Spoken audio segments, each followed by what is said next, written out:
Hello student. तो हम आपके पास पढ़ रहे हैं, आपके पास लास्ट वीडियोस में हमने चैप्टर जो आपके पास 10वां है एनसीईआरटी बुक में क्लास 11th के लिए आपके पास सरल रेखाएं हम पढ़ रहे हैं आपके पास। ठीक, तो इससे पहले मैं 2 वीडियो अपलोड कर चुका हूँ उससे संबंधित। आपके पास पहला आपके पास उसके इंट्रोडक्शन चैप्टर का और उसमें ढाल किस प्रकार से निकालते, ठीक है। दूसरा मैंने आपको बताया कि दूसरी वीडियो मैंने आपको बताया कि आपके पास किस प्रकार से हम रेखाओं को समांतर व लंब दर्शाते हैं और रेखाओं के मध्य कोण किस प्रकार से ज्ञात किया जाता है, ठीक। और संरेख रेख बिंदुओं के संरेख होने के गुण को मैंने आपको बताया आपके पास, ठीक। तो आज की जो मैं आपके पास वीडियो बना रहा हूँ आपके पास, वो आपके पास है various form of equation of line, यानी विविध रूप रेखा के समीकरण के विविध रूप आपके पास, ठीक। तो इसमें आपके पास अलग अलग प्रकार के रूप पढ़ेंगे हम आपके पास। तो इसमें से पहले मैं आपको जो बता रहा हूँ वो है हॉरिजॉन्टल लाइन और वर्टिकल लाइन के लिए इक्वेशन ऑफ लाइन क्या होने वाला आपके पास, ठीक है। तो उससे पहले हॉरिजॉन्टल मतलब क्षैतिज रेखा जो होती है आपके पास, यानी जो एक्स अक्ष के समांतर होने वाली है आपके पास, ठीक। तो देखें हॉरिजॉन्टल लाइन के पास मैंने के पास मान लो पहले हॉरिजॉन्टल लाइन की बात करते हैं। ये इस प्रकार से मैंने कहा ये एक्सिस सिस्टम है, ये एक्स अक्ष मूल बिंदु, ये वाई अक्ष। तो मैं चाहता हूँ आपके पास कि आपके पास उस रेखा का समीकरण ज्ञात किया जाए जो क्या है हॉरिजॉन्टल है, मतलब, ठीक है। यानी इसे कहते हैं हिंदी में कहते हैं क्षैतिज। तो मैंने कहा मान लो एक क्षैतिज रेखा आपके पास है, रेखा एल, हॉरिजॉन्टल लाइन मैंने बनाई एल, एल रेखा, ठीक है। ये जो एल रेखा है वो एक्स अक्ष से मैंने कहा ए दूरी पर स्थित है, किस दूरी पर, यानी ये जो डिस्टेंस है एक्स एक्सिस की ये कितनी है, ए डिस्टेंस। अब ए डिस्टेंस अगर पॉजिटिव है तो ऊपर की ओर बनेगा, और अगर जो ये डिस्टेंस आपके पास इस प्रकार से नीचे की ओर है तो इस प्रकार से आपके पास ए की वैल्यू पर जो मिलेगी आपके पास, ठीक है। तो ये आपके पास इस प्रकार से, ठीक। तो डिस्टेंस ये भी ए ही है, दूरी तो कभी भी ऋणात्मक नहीं होगी। मैंने कहा दूरी ए दूरी पर मैंने एक रेखा बनाई एल, तो अब वो चाहे इस ओर बने चाहे इस ओर, तो आपके पास दोनों की डिस्टेंस क्या है, सेम ए है। पर ध्यान देने वाली बात है क्योंकि ये इस ओर बनने वाली है, तो इसमें देखो इस रेखा जो मैंने एक्स अक्ष से ऊपर बनाई है, ये जो क्षैतिज रेखा मैंने एक्स अक्ष से ऊपर बनाई, इसके प्रत्येक बिंदु पर जो एक्स निर्देशांक होगा उसमें आपके पास क्या मिलना है, सभी के लिए एक्स निर्देशांक क्या आने वाला है, ए, ठीक। जबकि ठीक विपरीत इधर इस जो दूसरी ओर मैंने आपके पास नीचे की ओर जो आपके पास मैंने ना क्षैतिज रेखा बनाई है एल, इस पर जो एक्स आपके पास निर्देशांक होगा आपके पास, थोड़ा आपके पास ध्यान देना पड़ेगा। यहाँ पर जो इनकी जो दूरियां हैं दोनों के दोनों ए डिस्टेंस पर ही है। तो यहाँ देखो पर इस पर ये जो रेखा एल जो ऊपर मैंने बनाई, इन सब में जो ये डिस्टेंस है सेम ए है। पर जब मैं निर्देशांकों की बात करूंगा तो यानी आपके पास यहाँ पर वाई निर्देशांक सबके लिए क्या होगा, ए ही प्राप्त हो, क्योंकि ये समान दूरी पर है एक्स अक्ष से, ठीक है। तो इस रेखा एल जो मैंने ऊपर बनाया इन सब में जब हम वाई निर्देशांक की बात करते हैं तो वाई निर्देशांक होता है एक्स अक्ष से दूरी, क्योंकि डिस्टेंस सेम है तो यानी वाई निर्देशांक यहाँ पर क्या हो जाएगा, ए सबके लिए। तो इसलिए इस रेखा का समीकरण हो जाएगा आपके पास वाई इक्वल टू ए। जबकि ठीक विपरीत नीचे की ओर देंगे तो डिस्टेंस तो ये भी है, ए ही है, पर जब मैं इस रेखा एल पर जो नीचे की ओर बनी है आपके पास एक्स अक्ष से नीचे बनी है, एक्स अक्ष से समांतर, तो इस पर जितने भी बिंदु होंगे उन सब पर आपके पास एक्स अक्ष से दूरी यानी आपके पास वो कितनी ए थी, तो यानी उसका निर्देशांक उन सब बिंदुओं पर निर्देशांक रहा होगा वाई निर्देशांक रहा होगा माइनस, क्योंकि नीचे की ओर वाई निर्देशांक क्या होता है आपके पास ऋणात्मक। तो इस लाइन का इक्वेशन उस टाइम पर क्या होगा, वाई इक्वल टू माइनस है। तो ये इस प्रकार से आपके पास दोनों ही जो मैंने और आपके पास क्षैतिज रेखा बनाई थी उस स्थिति के अनुसार आपके पास क्या मिल रहा है, रेखा का समीकरण या तो y इक्वल टू ए मिलेगा या y इक्वल टू माइनस है। सिंपली जनरल फॉर्म आपके पास हो गया इस टाइम पर, जनरल फॉर्म आपके पास हो गया y equal to A.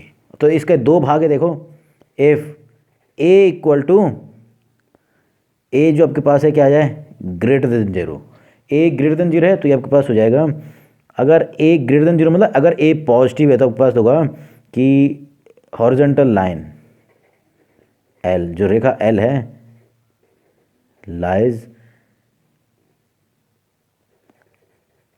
Upper side of X axis. तो उस टाइम पर आपके पास जो रेखा एल जो हॉरिजॉन्टल लाइन बनी है वो क्या होगी, एक्स एक्स के ऊपर बनी होगी, ठीक है।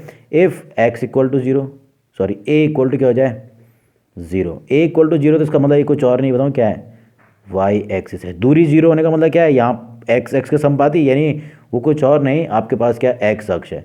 और last case if X is less than zero, अगर A is less than zero, अगर ए ऋणात्मक रख दिया जाए मान, तो उस टाइम पर जो लाइन होगी, लाइन एल लाइज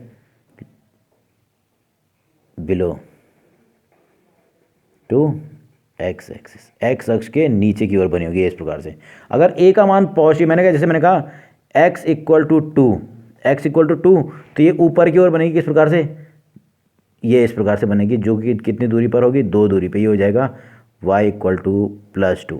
और अगर मैं कहता y इक्वल टू -2, तो ये 2 दूरी 2 यूनिट की डिस्टेंस पर ही नीचे की ओर बनेगी, यहाँ मतलब इस प्रकार से। ये डिस्टेंस तो सेम है, इधर भी आपके पास डिस्टेंस 2 था, इधर भी डिस्टेंस 2 था, पर इसकी स्थिति के अनुसार आपके पास इसका समीकरण हो जाएगा y बराबर -2। तो ये इस प्रकार से आपके पास है, जनरल रूप में आपके पास y बराबर a के रूप में हमेशा वो रेखाएं आएंगी जो x अक्ष के समांतर होंगी या हॉरिजॉन्टल लाइन। तो जब हम हॉरिजॉन्टल की लाइन की बात करते हैं तो क्या होता है, उसका समीकरण हमेशा होता है y इक्वल टू a, और अगर a पॉजिटिव है तो ये ऊपर की ओर बनेगा, x अक्ष के ऊपर की ओर, और अगर y a इक्वल टू अगर 0 हो जाए तो सीधे सीधे x अक्ष हो जाएगा, सीधे सीधे क्या हो जाएगा, x, क्योंकि मुझे मालूम है x अक्ष पर जितने भी बिंदु आएंगे उन सब के लिए y निर्देशांक क्या होता है, 0 ही होता है। तो उस टाइम पर क्या हो जाएगा आपके पास a इक्वल टू 0, यानी y बराबर 0 उसका समीकरण होगा, ठीक। और लास्ट, अगर a का मान ऋणात्मक हो जाए तो उस टाइम पर वो कहाँ बनेगा, x अक्ष के नीचे की ओर बनने वाला आपके पास, ठीक।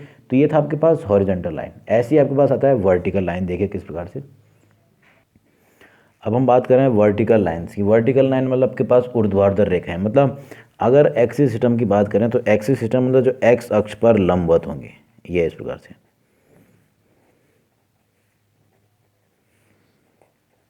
और अगर एक्स अक्ष पर लंबवत होंगी तो किसके समांतर होंगी, वाई अक्ष के। तो मैंने कहा आपके पास मान लो कि ये बी डिस्टेंस पर बनी है इस तरफ, जो कि क्या आपके पास इस ओर आपके पास, ठीक है। तो इस टाइम पर अगर मैंने कहा ये बी डिस्टेंस पर की दूरी पर ही कोई रेखा एल है, तो इसका समीकरण, क्योंकि देखो आपके पास इस रेखा पर स्थित जितने भी बिंदु होंगे, कोई भी पॉइंट उठा लो, उन सब के लिए वाई अक्ष की दूरी कितनी होगी, बी ही आने वाली है। इस तरफ से उठाए चाहे इस तरफ के पास, सब में क्या आएगी, डिस्टेंस यानी बी आनी है। तो इस टाइम पर इसका यानी एक्स निर्देशांक, इस रेखा पर आने वाले प्रत्येक बिंदु के लिए एक्स निर्देशांक क्या होगा, बी, यानी इसका समीकरण हो जाएगा एक्स इक्वल टू बी। अगर ये लेफ्ट साइड बनी है वाई अक्ष के, ठीक। पर अगर सेम दूरी पर मैंने कहा ये डिस्टेंस भी कितना है, बी ही डिस्टेंस, ये डिस्टेंस भी क्या है, बी, वाई अक्ष से बी डिस्टेंस पर ही अगर ये लेफ्ट साइड में बनी है आपके पास वाई अक्ष के, और वाई अक्ष के समांतर किस पे बनी है, लेफ्ट साइड में, तो उस टाइम पर आपके पास देखिए, उस टाइम पर डिस्टेंस तो बी है, पर इस टाइम पर अगर इस रेखा पर स्थित बिंदुओं की बात करूं, ये जो रेखा एल है, इस पर स्थित जितने भी बिंदु होंगे उन सब डिस्टेंस, तो सबकी डिस्टेंस है ना वाई अक्ष से बी होने वाली, पर उन सब का जो एक्स निर्देशांक होगा, निर्देशांक की बात करें तो इस ओर एक्स निर्देशांक क्या, तो ऋणात्मक, तो इसलिए समीकरण हो जाएगा एक्स इक्वल टू -बी। तो ये इस प्रकार से आपके पास है। अगर मैं कहूँ जनरल फॉर्म, तो जनरल फॉर्म हो जाएगा समीकरण का x बराबर b। अब थोड़ा ध्यान देना, इसके हिसाब से 3 केसेस आएंगे। पहला case, if b is positive, अगर b पॉजिटिव है तो मतलब 0 से अधिक है, तो इस टाइम पर जो लाइन होगी b पॉजिटिव, मतलब ये बस इस x y एक्स के राइट साइड में, then line l lies on right side of Y axis, Y अक्ष के राइट साइड में, ठीक। तो अगर एफ बी इक्वल टू 0, अगर इसमें बी का मान 0 हो जाए तो यानी एक्स बराबर 0, तो उस टाइम पर ये होता है क्या, वाई अक्ष। अब देखो आपको मालूम है वाई अक्ष पर जितने भी बिंदु उन सबके लिए एक्स निर्देशांक क्या होता है, 0, ठीक। इसी प्रकार से if B is less than 0 मतलब ऋणात्मक, तो जो लाइन एल है वो कहाँ स्थित होगी, lies on left side of Y axis. तो ये इस प्रकार से मैंने कहा y इक्वल टू, मैंने कह दिया +3, तो ये किस ओर होगी, क्योंकि y इक्वल टू कितना मिल रहा है, पॉजिटिव मान मिल रहा है 3, तो ये y अक्ष से 3 इकाई की दूरी पर आपके पास इस प्रकार से रेखा होगी। ये मैंने कहा ये डिस्टेंस कितनी है, 3, तो ये हो जाएगा आपके पास, सॉरी x इक्वल टू, तो x इक्वल टू क्या हो जाएगा, x इक्वल टू 3, ये वो लाइन होगी। अगर ये -3 होता, x इक्वल टू -3 होता, तो ये किधर सेम डिस्टेंस 3 इकाई की दूरी पर इस ओर आपके पास बनती, और इसका समीकरण होता है x इक्वल टू -3। तो x इक्वल टू, जब भी हम बात करते हैं कि कोई वर्टिकल लाइन की, तो उसका समीकरण हमेशा होता है x बराबर a या b, आप जो भी लिखना चाहो, ठीक है। अगर b पॉजिटिव आ रहा है तो वो वाई एक्स के राइट साइड में, और अगर आपके पास नेगेटिव आ रहा है तो किस साइड में, लेफ्ट साइड में। और अगर b का मान 0 हो जाए तो वो कुछ और नहीं, आपके पास क्या है, वो वाई अक्ष की बात की जा रही है आपके पास, ठीक है। क्योंकि मुझे मालूम है वाई अक्ष पर जितने भी बिंदु होंगे उन सब के एक्स निर्देशांक क्या होते हैं, 0 आपके पास, ठीक। तो ये था आपके पास इंट्रोडक्शन किसका, वर्टिकल और हॉरिजॉन्टल लाइंस का, ठीक। तो इजीली अगर आपको कहा जाए कि भाई वाई एक्स का, यहाँ पर बात करें कि Y X equation of X axis, तो ये होता है आपके पास x इक्वल टू, सॉरी आपके पास एक्स एक्सिस क्या होता है, तो ये हो जाता है y इक्वल टू 0, क्योंकि उस पर y निर्देशांक क्या होते हैं, 0। और इसी प्रकार से मैं कहूँ इक्वेशन ऑफ y एक्सिस, तो ये होता है x इक्वल टू 0, क्योंकि उस पर हमेशा x निर्देशांक क्या होता है, हमेशा 0। तो ये आपके पास हॉरिजॉन्टल और वर्टिकल लाइंस, ठीक। अब इसके बाद में जो बताने वाला हूँ वो है बहुत इंपॉर्टेंट आपके पास, ठीक है। तो देखिए आपके पास जो पहला रूप में जो आपको बताने वाला हूँ इंपॉर्टेंट रूप, वो है बिंदु ढाल रूप। देखिए किस प्रकार से, तो यहाँ से आपके पास जो इंपॉर्टेंट फॉर्म आपके पास है वो मैं आपको बता रहा हूँ। तो जो पहला रूप आपके पास मैं बता रहा हूँ वो है पॉइंट स्लोप फॉर्म। इसे कहते हैं बिंदु ढाल रूप। अब इसको बिंदु और ढाल रूप इसलिए कहते हैं क्योंकि हम उस रेखा का समीकरण ज्ञात करने वाले हैं जिस पर स्थित एक बिंदु और आपके पास उसकी ढाल दी हो। तो मैंने मान लो कि ये आपके पास लाइन है एक्सिस सिस्टम में OXY, जिसका मुझे क्या निकालना है, समीकरण ज्ञात करना है। ये रेखा L है, ठीक है, जिसकी मुझे ढाल दी है और आपके पास उस पर स्थित एक बिंदु दिया है आपके पास, ठीक है। मान आपके पास लेट A पॉइंट है x1 y1 एंड ये जो पॉइंट है x1 y1 is given point on required line. जिस रेखा का समीकरण मुझे ज्ञात करना है उस पर स्थित बिंदु ये है, एंड स्लोप है slope of line equal to m। मैंने क्या मान लिया, अब थोड़ा ध्यान देना, इसका नाम हमने दिया है बिंदु ढाल रूप, यानी हमें उस पर स्थित बिंदु दिया होगा और साथ में क्या दिया होगा, ढाल दिया होगा। तो मैंने मान लिया कि उस पर स्थित बिंदु है A x1 y1 और इसकी मैंने ढाल क्या मान ली, m। क्या मान ली, m। तो मुझे क्या निकालना, समीकरण निकालना, तो मैंने उसके लिए मान लिया if आपके पास P कोई पॉइंट है x y, B any point on required line L। तो मैंने इसके इक्वेशन को इस रेखा के समीकरण को ज्ञात करने के लिए मैंने अपनी तरफ से एक पॉइंट ले लिया x y। अब ध्यान देना कि ये कहीं पर भी हो सकता है, उस रेखा पर स्थित कहीं पर भी हो सकता है पॉइंट, ठीक। आप अपने हिसाब से कहीं पर भी ले सकते हो। मैंने मान लिया P पॉइंट है इस प्रकार से, ठीक। तो यानी मुझे आपके पास क्या प्राप्त हो गया, दो बिंदु प्राप्त हो गए। Now we have 2 points A and P in required line. तो देखो आपके पास एक बिंदु दिया हुआ था, एक मैंने अपनी तरफ से कंसीडर कर दिया, वो है P पॉइंट, ठीक। अब मुझे क्या करना है, मुझे निकालना है समीकरण। तो मुझे उसके बाद मालूम है क्योंकि मुझे 2 पॉइंट मिला है। तो देखो, तो अगर मुझे 2 पॉइंट मिले हैं तो आपको पास मालूम है स्लोप ऑफ लाइन हो जाता है equal to y2 minus y1 upon x2 minus x1 equal to m। m तो मुझे प्राप्त है, तो m इक्वल टू इस केस में ये मैंने मान लिया x1 y1 और ये क्या मान लिया x2 y2, ये हो जाएगा y minus y1 upon x minus x1। तो जब मैं इसको सिंप्लीफाई कर रहा हूँ तो मुझे मिल रहा है y minus y1 equal to m into x minus x1। तो ये कहलाती है आपके पास equation of line in point slope form. अब ध्यान देना इसमें, जहां आपके पास where m is slope of line, ये तो m तो हो गया स्लोप ऑफ लाइन, और x1 y1 is given point on line. रेखा पर स्थित बिंदु है x1 y1 और m क्या है, उस रेखा की ढाल। तो इक्वेशन ऑफ लाइन क्या हो जाएगा ये। तो ये आपके पास है पॉइंट स्लोप फॉर्म। तो इजीली सबके पास है, आपके पास बिंदु भी दिया होगा रेखा पर स्थित और ढाल भी दी होगी, तो हमको क्या निकालना है, समीकरण ज्ञात करना है। तो हम उसको इजीली ज्ञात कर सकते हैं। देखिए इस पर एक एग्जाम्पल मैं आपको कराता हूँ। आपके पास क्वेश्चन देना इस पर, आपको इक्वेशन ऑफ लाइन निकालनी है जो पासेस थ्रू, मतलब जो इस बिंदु से गुजर रही है और उसका स्लोप क्या है। ठीक, तो सॉल्यूशन देखिए। सबसे पहले जो दिया हुआ है, given point on required line, तो जो रेखा एल में जो गिवन पॉइंट है वो है ए, 4 - 3 एंड स्लोप इक्वल टू कितना है, m बराबर 1/2। तो ये हो गया x1 y1। तो देखो पास बाय जो फॉर्म मैंने पास लिखा है point slope form, equation of line हो जाएगा। तो जो बिंदु ढाल रूप मैंने आपको अभी लिखा है, जो रूप मैंने आपके पास लिखा है बिंदु ढाल रूप, उसके अनुसार इक्वेशन ऑफ लाइन हो जाता है y - y1 equal to m x - x। अब देखो ध्यान देना, जो दिया हुआ बिंदु है वो x1 y1 और ये क्या है उसकी ढाल, तो इसके अनुसार हो जाएगा y माइनस दिए हुए बिंदु से y1 का मान मतलब -3 equal to m x - x1 कितना है, बिंदु से 4। तो ये आपके पास हो जाएगा m का मान कितना दिया हुआ है 1/2। तो जब मैं सिंपलीफाई करूँ तो 2 गुना यहाँ हो जाएगा 2y + 6 इक्वल टू x - 4।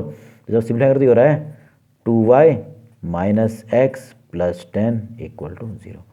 तो ये है उस रेखा का समीकरण जो इस दिए हुए बिंदु से गुजर रहा है और उसकी स्लोप कितना है 1/2। तो ये इस प्रकार से आपके पास, अगर आपके पास रेखा पर स्थित बिंदु और उस रेखा की ढाल दे दी जाए तो हम उसका समीकरण इजीली ज्ञात कर सकते हैं। किसके द्वारा, बिंदु ढाल रूप से। नाम ही पता चल रहा है कि बिंदु दिया होगा और ढाल दिया होगा आपके पास। ठीक है, तो ये आपके पास पहला फॉर्म है पॉइंट स्लोप फॉर्म।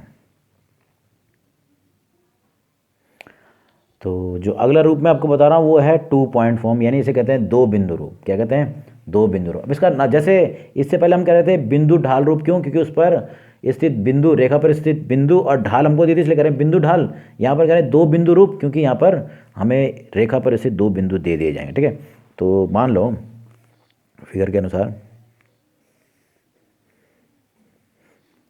ये मान लो वो लाइन है एल, जिसकी समीकरण हमको ज्ञात करना है।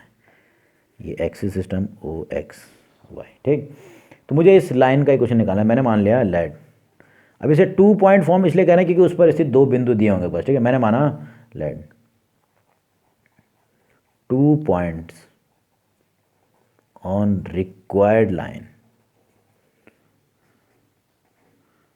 आर, यानी इस रेखा पर स्थित 2 बिंदु हैं ए x1 y1 and b x2 y2। अब थोड़ा ध्यान देना, ये हो गया x1 y1 और ये मैंने मान लिया x2 y2।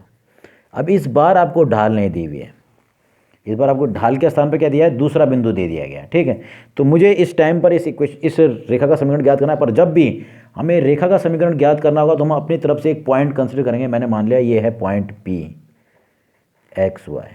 ठीक, मान आपके पास suppose P X Y be any point on required line L। जिस रेखा का समीकरण मुझे ज्ञात करना है उस पर मैंने अपनी तरफ से एक पॉइंट ले लिया एक्स वाई। क्या मान लिया, ये है एक्स वाई। ठीक है, तो ये पॉइंट मैंने अपनी तरफ से लिया, यानी अब मेरे पास क्या है, 3 बिंदु हैं। ठीक है, तो देखो पास as A B and P are collinear points.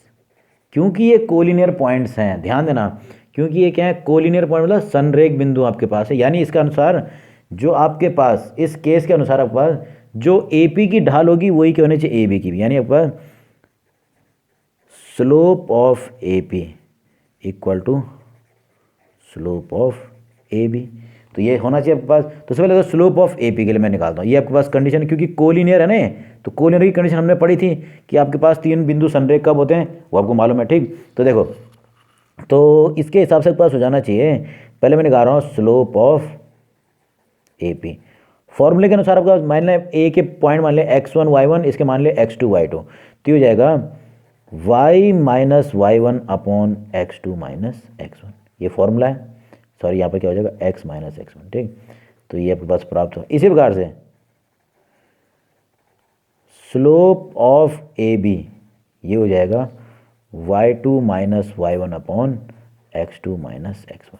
अब क्योंकि ये संरेख हैं तो जो कोलिनियर पॉइंट्स हैं उनकी प्रॉपर्टी के अनुसार देखो आपके पास प्राप्त हो रहा इक्वेशन ऑफ लाइन इस हिसाब से हो जाएगा। देखो ये दोनों ढाल हैं तो दोनों ढालों को समान होना है, तो आपके पास मिलेगा y minus y1 upon x minus x1 equal to y2 minus y1 upon x2 minus x1। तो इससे को जब मैं सिंप्लीफाई करूँ तो ये जो x माइनस x1 वाला भाग है उसका पक्षांतर हो जाएगा। तो आपके पास देखिए क्या प्राप्त होता है। तो बिंदुओं के संरेख होने के गुण से मुझे ये प्राप्त हो रहा था, तो इसके हिसाब से आपको मिल रहा है y minus y1 equal to y2 minus y1 upon x2 minus x1 into x minus x1। तो ये है आपके पास दो बिंदु रूप। यह है अगर रेखा पर स्थित बिंदु है x1 y1 और x2 y2, तो उस टाइम पर समीकरण का निकालते हैं ये। अगर मैं इसकी तुलना कर रहा हूँ इससे, जो इससे पहले वाला रूप था y minus y1 equal to m into X minus x1, अगर मैं जो पहला रूप है ये तो आपने पढ़ा, ये तो है 2 पॉइंट फॉर्म,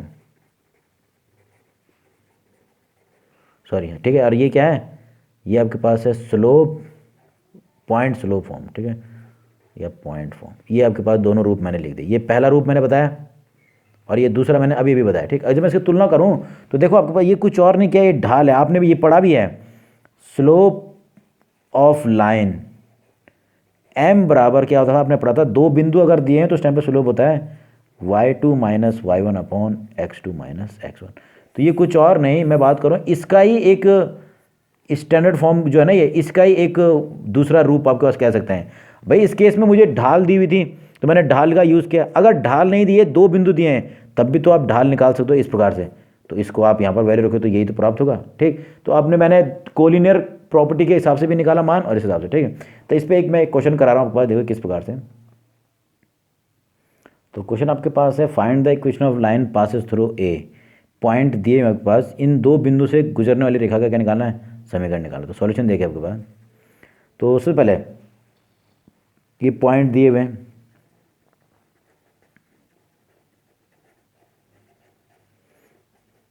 1 माइनस 1 और b है 3 5। तो ये हो जाएगा x1 y1, ये हो गया x2 y2। तो इक्वेशन ऑफ लाइन, क्योंकि दो बिंदु से गुजरने वाली रेखा ना, equation of line in 2 point form, दो बिंदु रूप में रेखा का समीकरण क्या है वो मैंने आपको अभी बताया, वो था y minus y1 equal to y2 minus y1 upon x2 minus x1 into x minus. अब ध्यान देना, ये पहला पॉइंट हो गया x1 y1, ये हो गया x2 y2। तो इसके हिसाब से हो जाएगा y माइनस y1 कितना है, -1, तो यानी माइनस का +1 equal to y2 minus y1 मतलब 5 माइनस -1 मतलब +1 अपॉन x2 कितना है 3 -1। तो ये तो हो गया। और x माइनस x1 कितना है 1। सिंप्लीफाई करते हो रहा है y प्लस 1 इक्वल टू, जब सिंप्लीफाई करते हो रहा है 6/2, ये 2 हो रहा है, 6/2 आपके पास मतलब हो गया 3 गुणा x माइनस 1। तो आपके पास क्या प्राप्त हो रहा है, इसको जब सिंप्लीफाई करेंगे तो आपको ईजिली इक्वेशन मिलेगा। देखो ये तो 3x था, ये y इधर हो जाएगा तो हो जाएगा 3x माइनस y, ये इधर आया ना, ये भी माइनस हो जाएगा, और ये -3 ये है और एक माइनस ये तो -4 इक्वल टू 0। तो ये है उस रेखा का समीकरण जो इन दोनों से होकर गुजर रही है, इन दोनों रेखाओं से होकर गुजरने वाली रेखा का समीकरण आपके पास प्राप्त हो, वो है 3x minus y minus 4 equal to 0। तो ये इस प्रकार से आपके पास छोटे मोटे क्वेश्चन आपके पास आएंगे आपके पास, ठीक। इसके बाद मैं जो आपको बताने वाला हूँ वो है ढाल अंतःखंड रूप। अब जो अगला रूप आपके पास है वो है ढाल अंतःखंड रूप, ठीक है। ढाल अंतःखंड रूप जो है उसमें आपको ढाल तो मालूम है कि रेखा की ढाल आपके पास, अंतःखंड क्या हुआ मैं आपको बता रहा हूँ। देखो पर अंतःखंड मतलब उसने अक्षों को मूल बिंदु से कितनी दूरी पर काटा है। अब ये ढाल अंतःखंड मतलब एक अंतःखंड दिया होगा, अब वो वाई अक्ष वाला हो चाहे एक्स अक्ष वाला, ठीक है। तो देखो पास तो पहला रूप पास है, तो फर्स्ट फॉर्म इसकी, क्योंकि अंतःखंड है तो वाई वाला अंतःखंड भी हो सकता है एक्स वाला भी, ठीक है। तो मान लो इस प्रकार का कंडीशन आपके पास है, मान लो कि आपको उस इक्वेशन निकालनी है रेखा की जिसका वाई अंतःखंड दिया है, मैंने कहा ये एल है, ठीक है। इसकी एक तो ढाल दी है, इसकी ढाल मैंने कह दिया एम, माना आपके पास let slope of line is M, क्या मान लिया एम आपके पास, कि जो रेखा की जो ढाल है वो आपके पास क्या है इज एम, ठीक है। स्लोप के मान लिया मैंने एम माना है, ठीक। तो और साथ में आपको एक अंतःखंड देना, तो इस स्थिति में मैंने कहा वाई अंतःखंड दिया हुआ, वाई अंतःखंड मतलब इसने वाई अक्ष को कितनी दूरी पे काटा, मैंने मान लिया सी दूरी पर, क्या मान लिया सी दूरी पर, ठीक है। यानी वाई अंतःखंड दे रखा है एंड इट्स वाई इंटरसेप्ट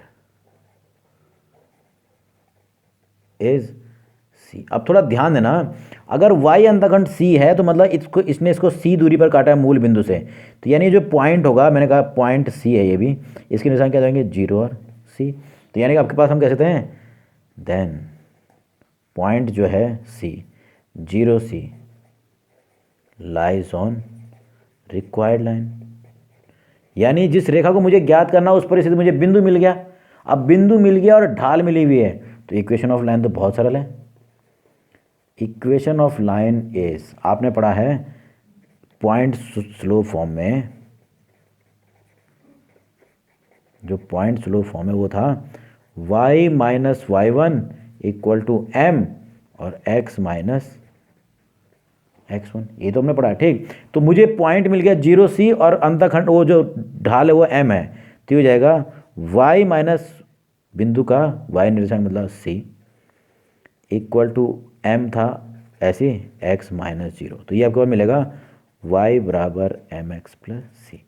तो कोई भी रेखा जो y बराबर एम एक्स प्लस सी के रूप में होगा तो x का गुणांक तो हो गया क्या आपके पास उस रेखा की ढाल, और c क्या हो गया उसका अंतःखंड। तो एक रूप तो ये है इसका। अगर इसके स्थान पर y की जगह पर अगर x अंतःखंड दिया होता, मान लो कि x अंतःखंड वाला जो रूप है उसको मैं बताता हूँ, देखिए यहाँ इस केस में तो x y अंतःखंड दिया कि उसने मतलब उस रेखा ने y अक्ष को कितनी दूरी पर काटा है c दूरी पर, तो इसके अनुसार उस पर स्थित बिंदु हो गया 0 सी इस फिगर के अनुसार। तो अब मुझे रेखा की ढाल मिली हुई है और उस पर स्थित बिंदु भी मिल गया, तो इजीली हमारे पास समीकरण क्या हो गया y equal to M X plus C आपके पास, ठीक है। यहाँ ध्यान देना, यहाँ स्लोप हो गया of line equal to M and c जो है वो क्या है c इज y इंटरसेप्ट आपके पास, ठीक। तो ये इस प्रकार से ढाल अंतःखंड रूप का एक भाग मैंने आपको बताया। अब इसका दूसरा रूप देखिए आपके पास, इस केस में क्या होगा, इससे पहले वाले केस में तो आपके पास y अंतःखंड दिया था, इस केस में आपको दे रखा है इक्वेशन ऑफ लाइन निकालना है l इस इक्वेशन, ठीक है, जिसका x अंतःखंड दिया है मैंने मान लिया d, क्या मान लिया d है उसका x अंतःखंड, ठीक। तो मैंने मान लिया let slope of line l is m, मैंने m माना, और x इंटरसेप्ट इस बार जैसे उसमें y था यहाँ पर दे रखा है x इंटरसेप्ट इज d। अगर ये मूल बिंदु से d दूरी पर काट रहा है तो यहाँ पर जो स्थित पॉइंट d होगा उसके कोण रहेंगे d और 0, तो इसका अर्थ है सो पॉइंट d जो है d0 lies on required line l, ये यानी जिस रेखा का समीकरण मुझे ज्ञात करना ना उस पर स्थित बिंदु मुझे मिल गया है। अब बिंदु मिल गया है और ढाल भी मिली है, तो देखो then equation of required line by point slope form, जो हमने बिंदु ढाल रूप पढ़ा ना उसके अनुसार मुझे क्या चाहिए बिंदु और ढाल चाहिए ना, तो बिंदु तो मिल गया है और ढाल आपके पास क्या है m, तो हो जाएगा y minus Y one equal to M into X minus x1, ये फॉर्म था उसका। तो y माइनस इस बिंदु के निशान y0 0 इक्वल टू m और x माइनस डी, तो इस केस में y इक्वल टू हो जाएगा m x माइनस डी। तो ये है आपके पास इस बिंदु ढाल रूप का दूसरा स्वरूप, जिसके अंतर्गत ध्यान देने वाली बात है, यहाँ m आपके पास है where m is slope of line and d is x intercept. ये क्या है? x intercept. अब थोड़ा सा ध्यान देना, अगर मैं यहाँ से आपसे पूछूं कि भाई x इंटरसेप्ट तो d है, अगर मैं पूछ लूँ कि y इंटरसेप्ट क्या होगा, तो थोड़ा ध्यान देना, इसको मैं चेंज कर दूंगा, मैं इसको लिखूंगा y बराबर, इसको मैं m से गुणा करूंगा तो mx माइनस md, यही हो रहा है। और आपने ये इसका रूप ऐसा चेंज कर दिया, और इससे पहले आपने पढ़ा जो पहला रूप था इसका y बराबर mx प्लस सी, जब मैं इसे तुलना करूंगा तो c इक्वल टू आ रहा है माइनस md, तो ये आपके पास क्या कहलाएगा? आपके पास ये उसका y अंतःखंड कहलाता है। क्या कहलाता है? ये तो x इंटरसेप्ट d, तो माइनस md का कहलाएगा y इंटरसेप्ट। तो ये इस प्रकार से आपके पास कॉन्सेप्ट है बिंदु ढाल रूप का आपके पास, ठीक है। तो इसको आप इजीली समझ सकते हो। तो जो मैंने आज आपको बताया, कुछ 3 इंपॉर्टेंट फॉर्म बताया। पहला है बिंदु ढाल रूप, जो कि सबसे ज़्यादा इंपॉर्टेंट है। उसी के आधार पर आपके पास आता है आपके पास 2 बिंदु रूप, और 2 बिंदु रूप के बाद आपके पास मैंने बताया अंतःखंड रूप। अंतःखंड रूप के दोनों ही फॉर्म, चाहे आपको x इंटरसेप्ट दिया हो चाहे y इंटरसेप्ट दिया हो, दोनों के लिए मैंने आपको बताया। और अगर उनकी तुलना की जाए तो ये कुछ और नहीं, जो ये y बराबर mx माइनस डी जो प्राप्त हो रहा है, x अंतःखंड d है। तो अगर x अंतःखंड दिया तो y अंतःखंड आप निकाल सकते हो। कैसे? ये इसको आप इसको y बराबर mx प्लस सी के जैसे बना दो, तुलना करूँगा तो c बराबर कितना आ रहा है? Minus md। तो इसके आधार पर मैंने क्या निकाला? y अंतःखंड भी आपको ज्ञात कर लिया। तो जो नेक्स्ट टाइम आपको बताऊंगा वो होगा, ये तो था आपके पास, इससे पहले जो मैंने आपको बताया वो तो आपके पास है ढाल अंतःखंड। अगला जो रूप मैं आपको बताऊंगा नेक्स्ट वीडियो में वो होगा इंटरसेप्ट फॉर्म, यानी अंतःखंड रूप। यानी आपको जब x और y दोनों अंतःखंड दिए होंगे, और साथ में आपके पास लंब रूप यानी नॉर्मल फॉर्म, और उस पर आधारित कुछ आपके पास क्वेश्चन हम करेंगे आपके पास, ठीक। तो इसको एक बार दोबारा आप रिवाइज कीजिए, और उसके बाद हम क्या करेंगे, जो बाकी बचे हुए जो 2 फॉर्म आपके पास हैं वेरियस फॉर्म में, वो मैं आपको नेक्स्ट वीडियो में बताने वाला हूँ आपके पास, ठीक।